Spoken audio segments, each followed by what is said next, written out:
Maaliif ree amma fakkeenyaaf qotee bulaan tokko maaliin yaadni isaa lafa seeraan qotuu yaada, xaahoo qopheeffachuu yaada, sanyii qopheeffachuu yaada, lafa sa'aatii qotamuu qabutti hagam akka qotamuu qabu, hagam akka keessa deebi'amuu qaba yaada.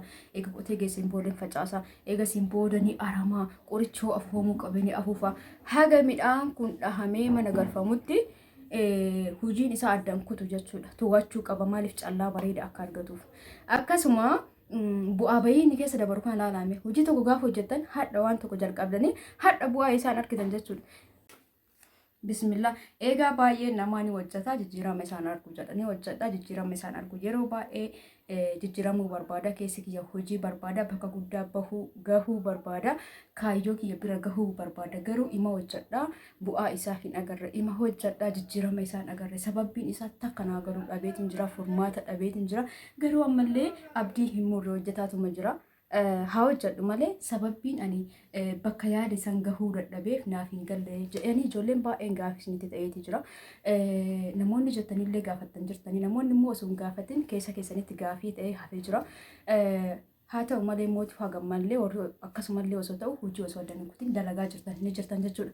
Egaa hordoftoota kiyya haga xumura viidiyoo kanaatti yoo na waliin turtan sababa isin itti milkaa'uu dhabdaniif sababa isin bakka yaaddan san gahuu dadhabdaniif ana kana qabadee isin dhufeetiin jira sababa isaa jechuudha. Haga xumuraatti yoo dhageeffattan irraa jijjiiramtan jechuudha yookaan immoo sababni isin bakka guddaa gahuu dadhabdaniif wanti akka isin bakka guddaa hin geenne isin oorgu kagaruu osoo jijjiirtanii wanti sun jijjiiramuu danda'u qabadee dhufeetiin jira jechuudha. Turtii gaarii na waliin dabarsa laayik sheer gochuun akka hin dagatamne. Egaa salaamtallee hin daganne. Assalaamu alaikum warahmatullaahi wabarakaatu. Jirra jirtu hordoftoota siimbootu hundi keessanuu akkam jirtan fayyaa keessanii. Alaamanni isaa namni keessan dalagaa fi aan akkamiin nabara bareeda alhamdulillah isin biras bareeda ta'e abdiin qaba.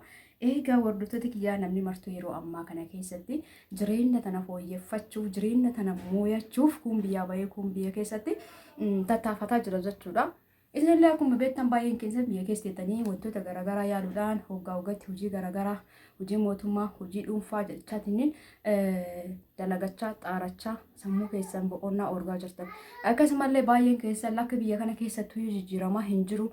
Biyya keessatti hoggaa hedduudhaaf hojjedhee jira amma immoo biyya namaa kana deemeetiin jijjiirama guddaa fiduu qabu jettanii biyya alaa deemtanii warri dalagaa jirtanis jira warri immoo ammallee deemuudhaaf karaa irratti qophooftanii jirtanii jechuudha. Egaa walumaa galattuu biyya alaas ta'ee biyya keessa jireenya keenya keessatti wanti hojjennu sun akka fiixa hin baane waan hojjennu san keessaa akka bu'aa nu barbaannu san sababbii nu bu'aa hin barbaanne san finnuuf sababoota hedduutu jira jechuudha. Sababoota hedduu san keessaa an akka yaada kiyyaatti waan tokko tokko isin wajjin haasa'uudha deema. Kanaafuu gurra keessan naa eebbisaa daqiiqaa muraasaaf na waliin turaa isin ijaa hordoftoota kiyya hundi keessanuu keessatti of ilaala. Anumaan dabalatee anillee isin keessa jira jechuudha. Yaada kiyya kenne malee isin keessa jira isinillee yaada keessan. Video kanarratti waan dubbadhu kana keessatti yaada keessan naa qooduu hin dagatina kallattii maan gara waan qabadee dhufeetti isin dabarsa maal eddarree subscribe gochuun na waliin turaan isin jaa like illee tuquun akka hin dagatamne booda ni dagattan jechuudha hordoftoota kiyya. Jalqaba irratti hojii tokko gaafa eegallu jalqaba hojii tokko gaafa eegallu wanti nurraa eegamu maaliin wanti immoo hojii san keessatti akka nuti hin jijjiiramne gufuu nuti ta'u maaliin jedhanii addaan baasuun barbaachisaadha. Egaa kun yaada mataa kiyyaatti isin jedheetiin jira jalqaba irratti hojii tokko eegaluun duratti ofitti amanamummaa qabaachuun waan murteessaa fi waan jalqabaa fi waan itti wal madaalchisu waan hin qabnedha ofitti amanamummaan jechuudha. Ofitti amanamummaa gizee jennu ofitti amanamummaa keessa waa hedduutu jira jechuudha. Waan tokko fiiddanii eegaluun duratti ofitti amanamummaa qabaachuun murteessaadha. Waan tokko deemtanii maallaqa yeroo dheeraa walitti qabattan hojii san caalaa fooyya'ee hojjechuuf jecha maallaqa san baastanii gaafa hojii tokko eegaltan jalqaba ofitti amanamummaa keessa murteeffachuu yookaan mirkaneeffachuu qabdan jechuudha. Hordoftoota kiyyaa san ta'uu baannaa waa hedduu isin mudata. Waan amma hojjetaa jirtan kana caalaa hojjechuuf deemtanii sirrimaa kan dura hojjetaa jirtan kan geenne fa'aa ta'uu danda'a jechuudha. Onneen isaa bu'aan isaa kanaafuu ofitti amanamummaa qabaachuun barbaachisaadha. Isin jaa hordoftoota kiyyaa. Inni biraa mootu hojii keenya san keessatti fedhii kiyyaa fi wanta fedhii kiyyarraa adda ta'ee jiraatu waan murteessaadha jechuun fedhii kiyyaa fi wanti fedhii kiyya faalleessu jechuudha. Fakkeenyaaf fedhiin kiyya maal inni hojjechuudha bakka guddaa gahuudha jijjiirama guddaa argachuuf. Fedhiin kiyya akkasoo ta'e wanti fedhii kiyyaan faallaa wanti ani yaada saniin faallaa wanti akkam jedhee isinii galaa jiraame fedhii kiyyaa fi bu'aa fedhii kiyyaa adda adda yoo ta'e jechuudha. wanni an fedhu sun kabraa ta'eetiin itti deemaa osoo jiru bu'aan ani hojii san keessatti argadhu immoo fedhii kiyyaan adda yoo ta'e jijjiiramuu hin dandeenyu jechuudha. Kanaafuu fedhii kennallee beekuun murteessaadha. Fedhii kenna beekuu yoo isin jedhu keessi kennaa wanna burqu beekuu amma hojii tokko hojii baay'ee hojii shan osoo namni tokko filannoo hojii shanii namni tokko haa ta'u bakki naannoo jiru tokko osoo ta'u hojii shanii filannoo kiyya keessaa hojii shanii keessaa filannoo tokko yoo dirqama filachuun irra jiraate shanan san keessaa laalee ka fedhiin kiyya keessaa hojjechuuf barbaadu jechuudha. Isinii gala jedheeti yaada. Kanaafuu fedhii kennaa fi bu'aa fedhii kennaa gargar akka hin taane beekuun barbaachisaadha. Kana isiniin jedhu filannoo hojii shanan kana keessaa laaltee shananuu keessaa ka keessi kee irratti keessi keetii yoo hojjette dassi jedhu jechuudha. Agartee ka keessa keetii yoo hojjette wanta kana hojjechuu qaba filattee jechuudha. Filattee wanta kana fedhii kee keessaa maaliif wanti tokko yoo wanti tokko fedhii keessaa maddeetiin hin dalagde waan san daftee feelin gootu jechuudha. Hin tattaafatta waan san waan keessa kee jiruuf jechuudha. Kanaafuu fedhii kennaa fi bu'aan fedhii kennaa gargarta akka hin taane jalqabumaa waan feenu san filachuu qabna. Hojii tokko hojjechuun duratti waan hojjennu suni waan fedhii keenya irratti hundaa'ee fi waan nu keessaa burqu jechuudha. Waan tokko hojjechuu hojii shanan fakkeenyaaf takka qotee bulaa tokko daldaltuu tokko akkas jedhanii osoo gargar nu baasanii san keessaa ka keessi kiyya irratti na barbaachise filadhee eegaluu qaba jechuudha. Malee osoo fedhiin kiyya hin jiraatin hojii fedhiin kiyya bakka fedhiin kiyya hin jirretti hojii tokko irratti dalagee bakka tokko gahuu hin danda'u jechuudha. Kanaafuu fedhii ofiit irratti hundaa'uun waan keessi kee irratti caalatti hojjedhu siin jedhe of dhageeffachuu murteessaadha jechuudha. Wosan ta'uu baate hojii san irratti obsan qabaannu hojii san irratti karaalee garaagaraatiin xiyyeeffannoo ittiin goonu jechuudha. Yoo san hojiin kennaa bakka guddaa yookaan bu'aan hojii kennaa sun gammachiisaan ta'u jechuudha. Hordoftoota kiyyaa kanaaf gisee waan tokko hojjechuu eegaltan fedhii keessan irratti illee hundaa'uun waan barbaachisaa fi waan murteessaadha jechuudha. Egaa inni biraa immoo hordoftoota kiyyaa amma fakkeenyaaf ilmi namaa tokko gaafa jiraatee yookaan baratee yookaan walumaa galatti umriin isaa hojiidhaaf ga'ee waa hedduu hojjechaa as geenye nu martuu keessatti uflaalaa warri biyya keessatti dalagdanii ammallee dalagarra jirtanii dalagaa tokkorraa gara tokkootti ceetan isinii ta'uu dhabee ka isinii ta'ellee bakka guddaa geettanii bakkuma guddaallee haa geettan malee jiree dalagaa san ka biraatti ka gara itti aanu ka moor bareedaa ta'e itti fooyyeffachuuf tattaafataa jirtan ka biyyo alallee deemtanii waan baay'ee dalagattanii amma immoo san caala dalagachuudhaaf ammallee achi jirtan jiraachuu maltan jechuudha. Walumaa galatti jechuudha. Dalagaan tokko akka inni si jalaa duubatti hin deemne akka bu'aan isa dalagaa tokko dalagdee bu'aa bareeda irraa argattu sa'aatii amma jirtu kanarraa kan darbe dhiistee kan dhufu irratti xiyyeeffachuu qabda jechuudha. Kan darbee akka ta'ellee ta'u darbee jira irratti argatu baattee dalagaa sanii bakka guddaa geettee gahuu baattee kan darbe san dhiistee amma fakkeenyaaf waggaa 4 waggaa 2 3 dura hojjette san dhiisteetumaan ammarraa akka haarawaatti sammuu kee haaromsitee gara dalagaa saniitti sirriitti kaka'umsaan qabaachuu qabda jechuudha. Maaliif isin jedhe beektanii hojii gisee hojjennu nu martuu hojii tokkicha qofaan as hin geenne garuu kan darbe san dhiisnee kan amma jirrurraa inerjii keenya guutuu irratti baasnee xiyyeeffannoo guddaa irratti kenninee waan tokko eega feenee jaalannee tinii hojii kanatti eega seen dura amanamummaa qabaanne eega ofitti amanamummaadhaan waan tokko dalagne waan dalagne san irratti fedha keenya irratti eega hundoofnee booda itti aansinee mootu xiyyeeffannoo guddaa irratti kennuu qabna waan dalagnu san irratti xiyyeeffachuu qabna jechuudha. Sirriitti xiyyeeffannoo isin jedhu waa baay'ee of keessatti qabata kaa waan hundaa akkana tokko tokkoon addaan hiikuun yeroo nama hin gahu hojiin tokko akka bu'aa qabeessa isinii ta'uudhaaf akkuma taanaan dura isinitti haasa'e sanitti jalqaba irratti maaliif hin jijjiiramne jenneetiin yoo of gaafanne waan tokko gaa lama hojjenne jijjiiramu maaliif dhabe jechuu osoo hin taane waan hojjennu sun fedhii keenan hojjetaa jirra jaalannee hojjetaa jirra muluu xiyyeeffannoo guutuu hojii saniif kennaa jirra yeroo guutuu hojii saniif kennaa jirra ofitti amanamummaa hojii saniif kennaa jirra kun hundi gaafii isinitti ta'uu qaba jechuudha. Yoo ta'uu baate hojii jettaniituma yoo itti seentan ta'ee bu'aallee irraa hin argattanii waan dura hojiin jalqabdan sanillee zeeroo taatanii manatti galuun keessanii oolu jechuudha. Kanaafuu waan hojjettan keessatti jalqaba irratti ofitti amanamummaa qabaachuu keessan mirkaneeffadha. Hojii sana irratti lammaffaa mootu hojii san feetanii jaalattanii feetanii hojjechuu qabdanii sadaffaa irratti mootu xiyyeeffannoo sirriitti irratti gochuu qabdan xiyyeeffannoo qaama qalbii jechuudha. Xiyyeeffannoo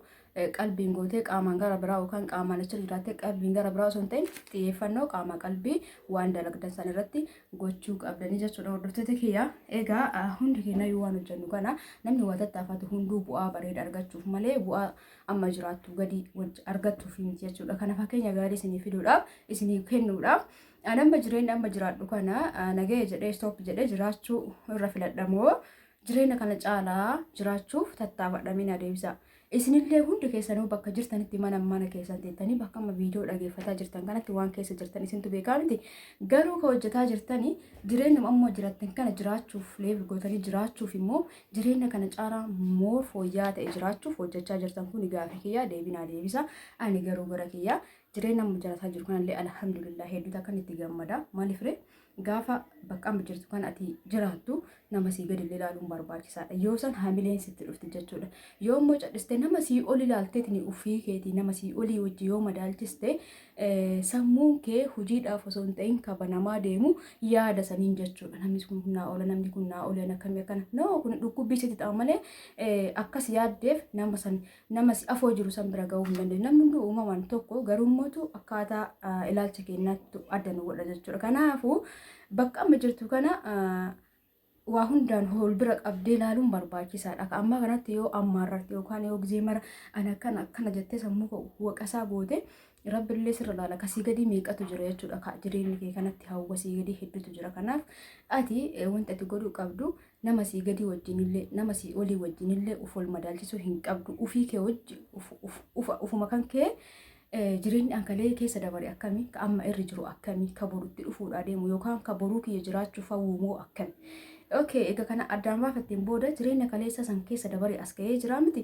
Kana ol jiraachuuf immoo moor hojjechuu qaba. Kana jechuudha onnati beekuu qabdu malee namaan hojii ol bira of qabuu hin qabdu jechuudha. Nama kamiin hojii ol bira of qabuu hin qabdu. Jireenya kee hagadhaa jira. Uf jireenya erga of beekte jiraattee fi ka amma irra jirtu fi kana caalaa jiraachuu barbaaddu. Sadiin kan ol bira qabdee ilaalu gahaadha. Ani garuu yaada kiyya akkasii jireenya kaleessa hamaa ta'ee gaarii ta'ee keessa dabaree jira miti as gahee jira. Level kanarra jira. Asirratti illee dhaabachuu hin barbaadu. Egaa sammuun kiyya naaf dalage haga fayyaa qabu haga sammuu nagahaa qabu jireenya amma dura jiraadha sanitti illee alhamdulillah jecha as gahee ka amma jiraadhu kanaaf illee alhamdulillah fayyaa guutuu qabu harkaa luka qabu. Waan hundaa qaba alhamdulillah rabbiin kanaaf kennetti itti gammada jechuudha. Kana caalaa jiraachuuf immootu hojjechuu tattaafachuu moor hojjechuu baay'ee bal'isee yaadu. Tattaafachuu narra jira jechuudha. Gaafsan bakka guddaa yaada isaaniis ga'uu danda'a. Hin dhaabbatu beeka.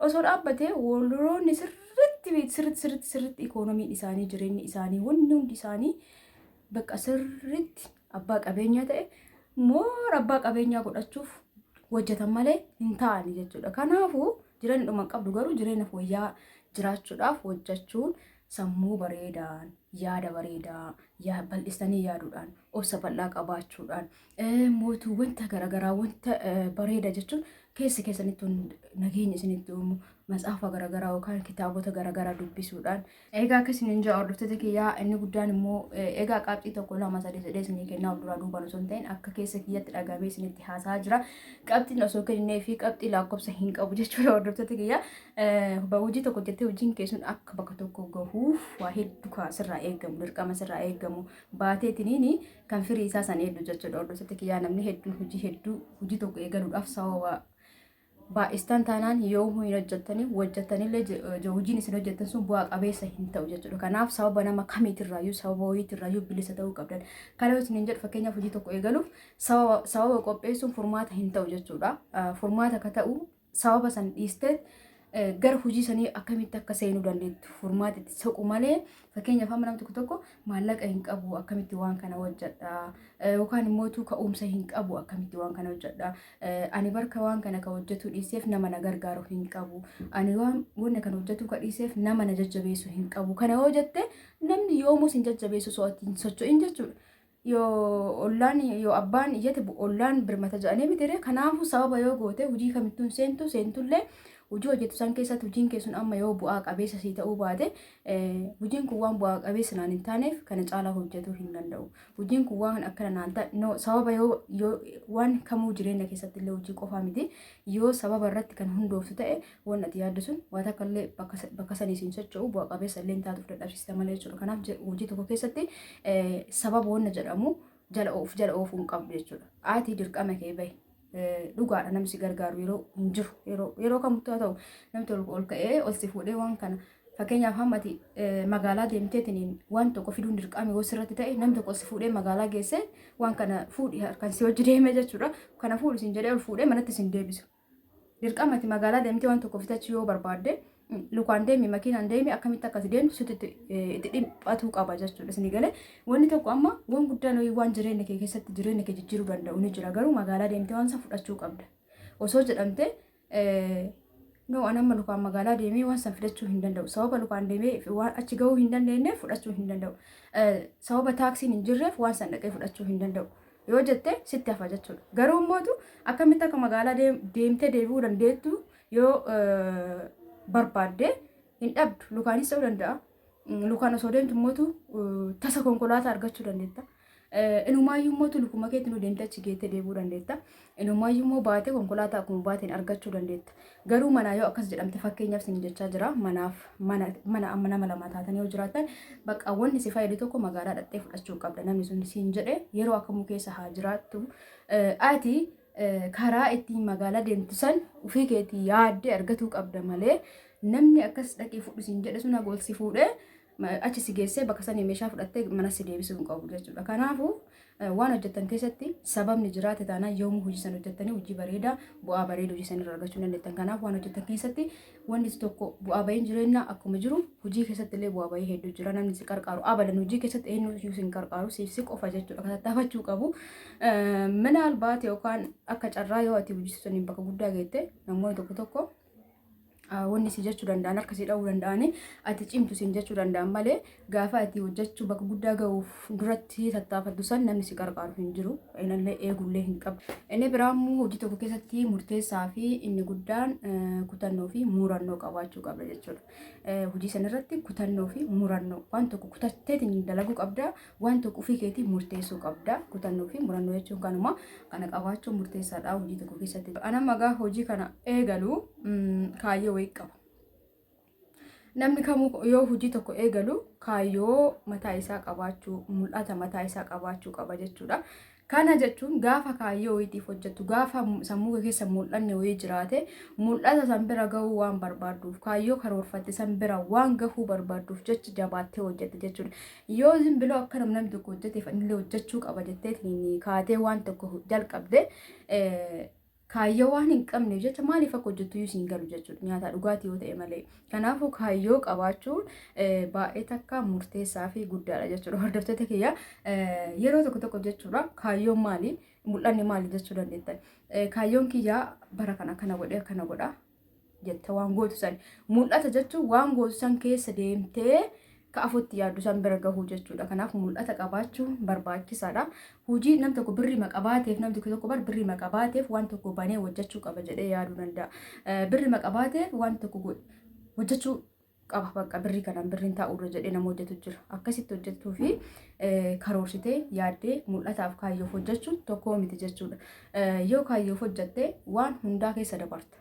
Yoo kaayyoof hojjette mul'anni si afuusu waan sammuun kee isa yaaduuf waan san bira gahuudhaaf sirriitti enerjii qabduuf hin qabnellee itti horattee itti dhukkubsattee itti cabdee yeroo itti dhabdee irriba itti dhabdee kaayyoo keessan bakkaan geette jechuudha. Yoo garuu hojii hojjechuuf hojjette hin baataa hin galtaa hin ooltaa achi hin galtaa gurgurtee gurguruu baatte homaa sitti fakkaatu maallaqni ati ittiin eegalte sun guyyaarraa irraa baastaa osoo kana jettu kasartee mana galte jedhu. Kanaafuu kaayyoo fi mul'ata keessaniif dalagaa malee cal'istaniituma dalaguu qabnettani. Akka isin jaa hordoftoota kiyyaa inni biraan mootu hojii tokko keessa eegseentanii booda enerjii keessan gizee maraa fuul ta'uu qaba jechuudha. Waan dhufuu darbu keessatti akkasumallee abdii murachuu hin dandeettan.